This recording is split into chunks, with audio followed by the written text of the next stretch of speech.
गड्डामा बस्नु लुकेर बस्नु भनेर देखाएको सुनाएको अब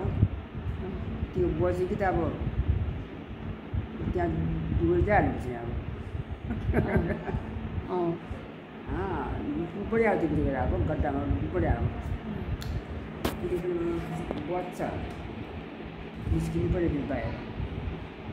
हो त्यस्तो हो जापानमा त्यस्तो गर्छ नि हामीले यो चाहिँ तपाईँले जापानको लडाइँको भन्नुभएको होइन तपाईँ कति वर्षको थियो अरे जापानको लडाइँमा आमा यो हाम्रो बुढी जस्तो होला नानी कति 7-8 वर्षको 7 होइन 8 यस्तै थियो होला 8-9 यस्तै थियो होला सक्नु थाहा छ कतिको ज्ञान छ अरे कतिको चाहिँ थाहा छ अरे त्यति गड्डामा बसेको लुकेको निस्किएको थाहा छ के गर्थ्यो अरे जापानले चाहिँ त्यति बेला आमा कस्तो टाइपले उयो हमला गर्थ्यो अरे जापानले अब बस्छ नि त अब कसै किन जान्छ अब नि त्यसरी बस्छ त्यसरी अब सिभिल अर्की बस्छ फौजी चाहिँ माथि माथि ठुलो बेलुन हुन्छ कि त्यो बेलुन हुन्छ रातो त्यो देखाउनु सबै त्यसमा आर्मी भन्छ आर्मी यो सिटी खुल्दै हुन्छ कि अब सबै भनेर अब यति रुवा दिन्छ कानु हाल्नुलाई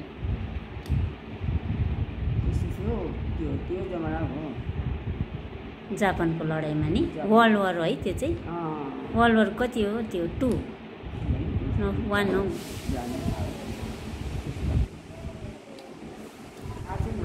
कति साल होला है त्यो साल थाहा छ आमा साल त त्यो कुन साल हो जापान भयो 42 तिर होला है 40 हाम्रो पापा त उयसमै थियो होला त्यति बेला सर्भिसमै थियो होला है फौजमै थियो होला